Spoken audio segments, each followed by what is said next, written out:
فدق پر قبضے کے سیاسی اسباب۔ حضرت فاطمہ سلام اللہ علیہا سے فدق چھین لینا کوئی معمولی کام نہ تھا جس کا تعلق صرف اقتصادی پہلو ہو۔ یہ مسئلہ اقتصادی سے زیادہ سیاسی تھا۔ غصب فدق کے چند سیاسی اسباب ہو سکتے ہیں۔ حضرت رسول خدا صلی اللہ علیہ وآلہ وسلم کے خاندان کے ہاتھوں میں فدق کا ہونا ان کے لیے ایک معنوی فضیلت اور برتری کا سبب تھا، اور یہ خود اس بات کی دلیل تھی کہ خاندان رسالت کو خدا اور رسول خدا صلی اللہ علیہ وآلہ وسلم کی بارگاہ میں کتنی عظمت و منزلت حاصل ہے، جیسا کہ فریقین کی روایتوں میں ملتا ہے، جس کا تذکرہ پہلے ہو چکا کہ جب آیت وَآتِ ذِی الْقُرْبَىٰ حَقَّهُ نازل ہوئی تو اللہ کے رسول نے فدق حضرت فاطمہ سلام اللہ علیہا کو بخش دیا۔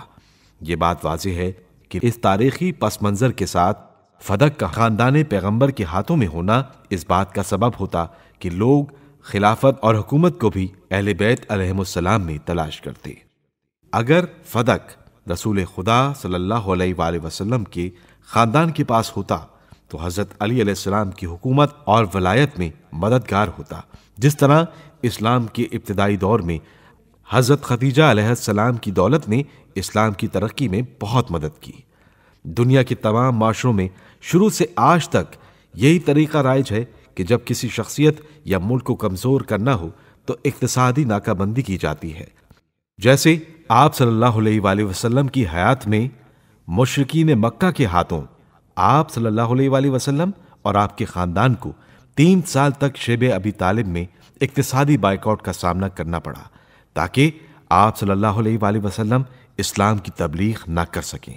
اگر خلافت کو غصب کرنے والے فدق کو حضرت رسول اکرم صلی اللہ علیہ وآلہ وسلم کی طرف سے ہبہ یا رسول خدا صلی اللہ علیہ وآلہ وسلم کی میراث سمجھ کر حضرت فاطمہ سلام اللہ علیہا کو واپس کر دیتے تو ان سے خلافت کا مطالبہ بھی کیا جا سکتا تھا۔ اس بات کو ابن ابی الحدید معتزلی نے بڑے اچھے انداز میں بیان کیا ہے کہ وہ کہتے ہیں، میں نے اپنے استاد علی ابن فاروقی سے پوچھا کیا فدق کے مطالبے میں جناب فاطمہ سلام اللہ علیہا حق پر تھیں؟ فرمایا ہاں۔ میں نے کہا پھر خلیفہ اول نے ان کو فدق واپس کیوں نہیں کیا جبکہ فاطمہ سلام اللہ علیہا اپنے دعوے میں سچی تھیں؟ وہ مسکرائے اور طنزیہ انداز میں فرمایا، اگر اس دن حضرت ابو بکر فدق صرف اس مطالبے پر ان کو دے دیتے تو کل وہ اپنے شوہر کے لیے خلافت کا مطالبہ کرتی اور اس کو جگہ سے ہٹا دیتی، اور اس کے پاس کوئی عذر اور بہانہ نہ ہوتا کیونکہ وہ فدق دینے کے بعد اس بات کو قبول کر چکا ہوتا کہ جناب فاطمہ سلام اللہ علیہا جو بھی مطالبہ کرتی ہیں وہ صحیح کرتی ہیں۔ اس کے لیے کسی دلیل اور گواہ کی ضرورت نہیں ہے۔